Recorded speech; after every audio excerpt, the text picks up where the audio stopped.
Қайнатама күйеуге тиген сияқтымын. Болған оқиға. Жасым 24-те.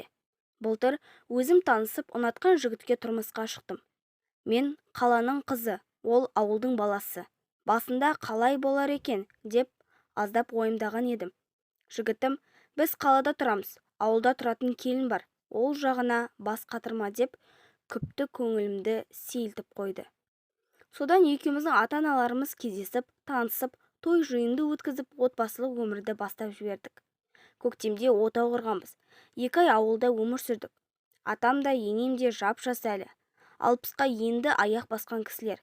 Бірақ екеуі де жұмыс істемейді. Азаннан кешке дейін кімнің үйінде құдайы тамақ, кімнің үйінде құдалық, соларды аралап жүреді. Қол босай қалса екеуі диванға жайғасып алып телесериал көреді. Ал жастары одан үлкен менің әке-шешем әлі қызметте. Денсаулық барда еңбек ету керек деп балаларына болысып жүр. 3-ші курста оқимын. Бір күні туыс әпкем өзіне жұмысқа шақырды. Жұмыс кестесі сенің сабағыңа кедергі келтірмейді. Компьютерде отырасың, аса ауыр емес, дегесін қуана-қуана келісімімді бердім. Сол жұмысқа кіргенім енді өзіме сор боп тұр. Келіндеріңіз сабаққа да, жұмысқа да үлгеріп жатыр, деп күйеуімнің айтқаны сол еді. Дұрыс бопты, айлығы қанша екен, деді атам. Дені дұрыс адам алдымен құттықтап, сабағыңнан қиналып қалмайсың ба деп сұраушы еді.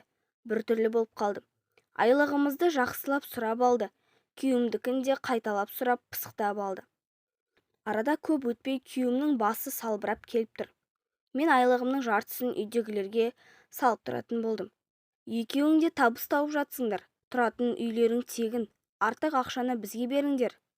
Мал алып байлаймыз, деп айтыпты. Басында, мейлі, мал басы көбейсе қосымша ақша болады ғой. Ертең жинап-жинап жақсы бір көлік сатып аларсың, деп қуанып қалғам. Менің айлығым аса көп емес. Дипломы жоқ адамға кім көп төлесін. Әйтеуір күйеуімнің бір жағына шығасын. Менің айлығым аса көп емес. Дипломы жоқ адамға кім көп төлесін. Әйтеуір күйеуімнің бір жағына шығысайын.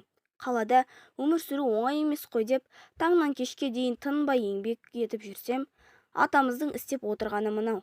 Кәдімгідей ашуланып қалдым. Бірақ күйеуіме ештеңе демедім. Көңілін қалдырғым келмеді. Сөйтіп жүргенде менің аяғым ауырлады. Заңды түрде декретке шығып, оған мемлекеттен бөлінетін жәрдемақыны күтіп жүрмін. Енді жас отбасы болған соң, оны-мұны жоспарлап жүргеніміз тағы бар. О заманда бұл заман келінінің жүргек болына жармасатын еркекті бірінші көру.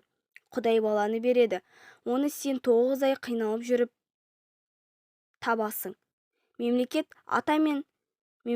ана мен бала үшін солардың қажетіне жаратсын деп ақша береді екен де, оған айналадағы қайын ата иемдене салама сонда? Мейлі, алған ақшамызды ұқыптап жинап, өзіміздің жеке баспанамызды алуға жұмсаса дейсің ғой. Ал ол кісі